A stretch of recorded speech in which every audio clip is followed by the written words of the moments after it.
is up? It's me, Kyle, and welcome to my vlog. And for today's video, nakikita nyo naman to, tayo ay mag-Jollibee mukbang. Nagtanong din pala ako sa Instagram and Facebook page ko na ask me a question for my Q&A vlog and sasagutin natin siya ngayon. So yeah, tara!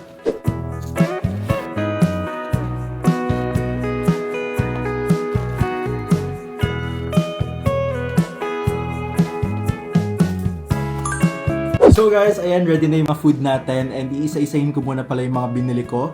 Jollibee Spaghetti, itong peach mango pie, of course yung french fries, yum burger, burger steak, chicken joy. Ito din pala, chicken joy din pala to. Ayan. So, ready na yung mga food natin and sasagutin natin yung mga tanong na galing sa inyo. Hindi nyo napapansin dahil guys, Jollibee yung ating mumukbangin ngayon. Kaya rin ako naka-red. Pati rin pala yung upuan ko, naka-red din pala. Ayun, tara na, simulan na natin. Haluin muna natin siya.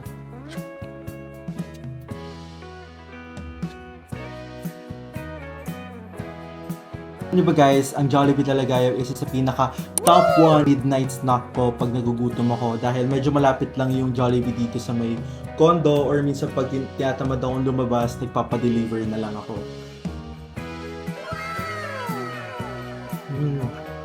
Sarap.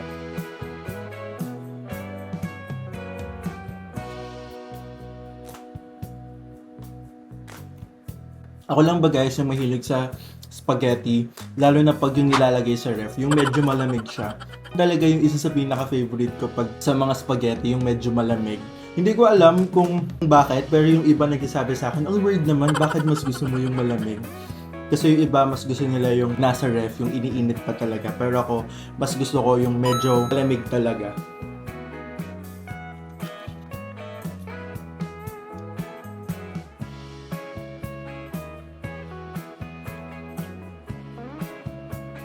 Sayang hindi masyado toasted yung fries kasi kanina ko pa siya in-order. Medyo di na rin siya ganun ka-crunchy. Pero yeah, still masarap. So guys, mag-i-start na rin pala tayo sa Q&A na inas ko sa Instagram and sa Facebook. First question, anong favorite food mo? Ito na yun guys. Ito na talaga isa sa pinaka-favorite food ko.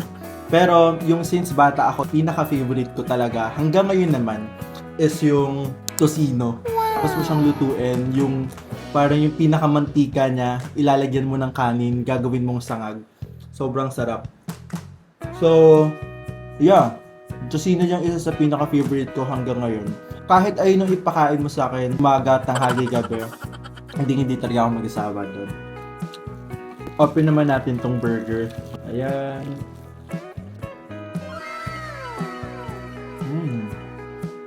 Lalagyan ko siya ng ketchup.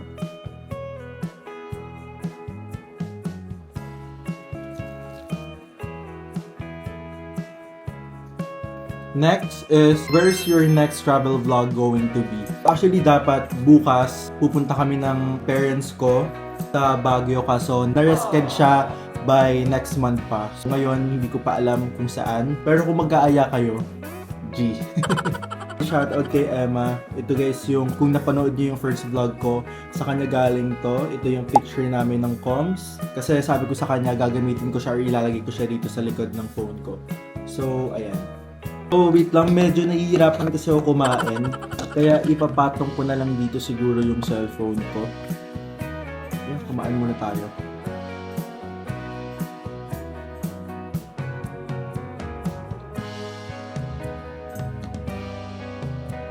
Open naman natin tong peach mango pie.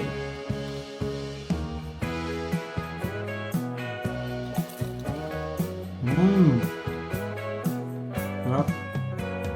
Ang crunchy niya. Okay, next question. Any plans after college? Any plans after college? Pero maging tambay. Hindi, joke lang. Gusto ko talaga mag-business, pero hindi ko alam kung anong business ba yung pwede kong gawin. Or since yung course ko is ABCom or Multimedia Arts, mas gusto ko rin sa film, maging director, or gusto ko ako yung mag-edit ng mga movie. Ganun. So, yun yung gusto ko rin sa isa sa magiging work ko after college ko. Kakain muna tayo nitong Chicken Joy. Wow. Sarap.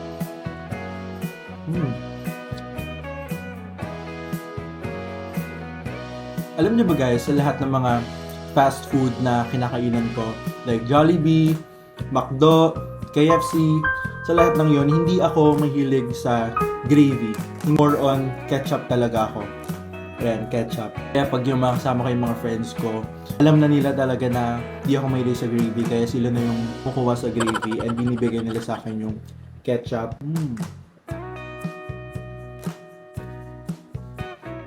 Okay. Next question is, mahirap ba maging independent? Mahirap ba maging independent? Yes. Mahirap. Almost 4 years na din ako na ako lang yung mag-isa na nagpo-provide para sa sarili ko. Pinili kong mamuhay na mag-isa kahit na feeling ko hindi ko kakayanin, ganyan. I'm really happy kasi dun sa loob na 4 years na yon nagawa ko. First condo ko, kasi ako nag-condo dahil medyo malayo kasi yung school ko, dahil taga North Caloocan kami and yung school ko dito sa Mandaluyong, dito sa Lasal Green Hills. And sobrang ang hirap mag-commute araw-araw, kaya dun ako nag-decide na mag-condo ako.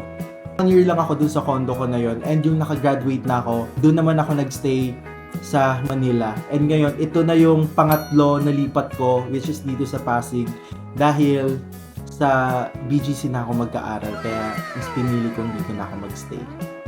Kain muna tayo. Okay. Next question is, bakit ka nag-start mag-vlog? Keep it up. Matagal ko na talagang pangarap or matagal ko nang gusto talaga mag-start mag-vlog. Pero, before kasi, ang gusto ko, sabi ko sa sarili ko, pag mag-i-start ako mag-vlog, gusto ko yung meron akong equipment, gusto ko yung mag-i-start ako na meron akong camera, para ganda yung quality ng video ko. Although, ang dami din naman mga nag-i-start mag-vlog na phone lang yung gamit, and okay rin naman yun. Diba guys, siguro hindi lang ako yung nagawa na to, na every time na kumakain, every time na pag nag-i-skincare, nakausap mo yung sarili mo, ganyan na parang kunwari nag-vlog ka. Doon ko talaga nalaman na gusto ko talaga mag-vlog talaga. So, next naman is itong burger steak yung kakainin ko. Alam niyo ba, weird ko sa part na hindi ako mahilig talaga sa mga gravy.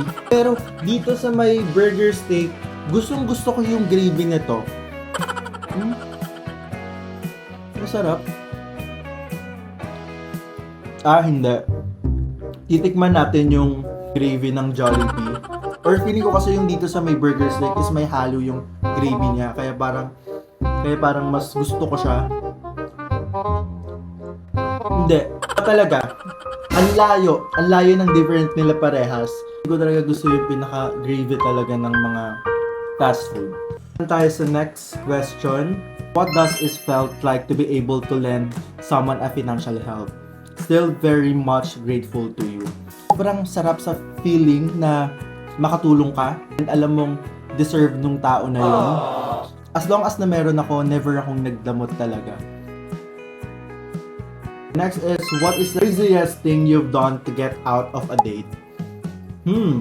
For me, merong emergency or strict yung parents. Ano lang siguro. Why do you love creating films?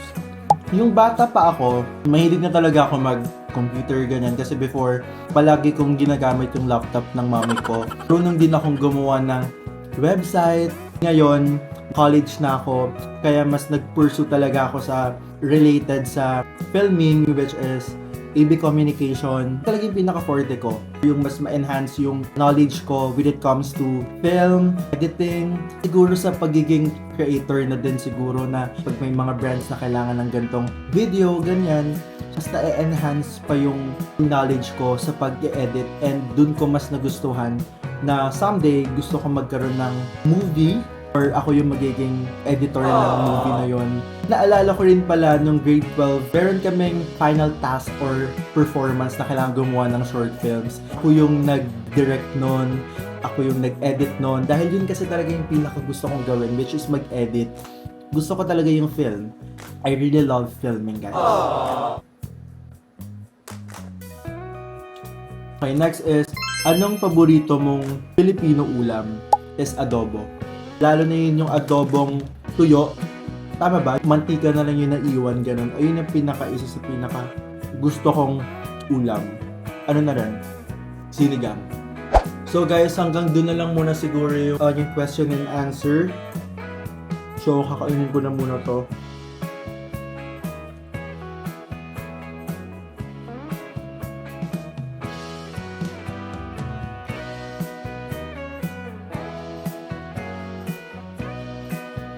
And the double pala yung order ko ng Chicken Joy. Kaya guys, comment yun na lang pag gusto ninyo. Pa-deliver ko na lang to sa inyo. Alam kung bakit nag-double-double. Hindi ko nga alam kung merong kulang dun sa mga in-order ko. So parang feeling ko merong kulang. Pero hindi kasi ako nag-order ng drinks. Kasi more on water lang ako.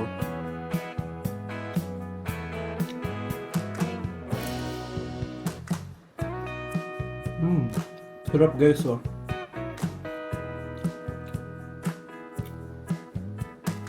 So guys, dito ko na-end yung vlog and sobrang busog na ako and ang dami ko pang natirang food. Tapos unti lang yung nabawas ko dito sa chicken. Meron pa ritong spaghetti, burger steak, meron pang fries at saka peach mango pa yung hindi ko pa nabubuksan. I hope you guys enjoyed this video. If meron kayo guys mga recommendation for my next vlog, just comment down below. Don't forget to subscribe to my YouTube channel and please don't forget to hit the bell button para ma-notify kayo every time na mayroon akong next video. Thank you so much and ingat kayo palagi. Jollibee, baka naman!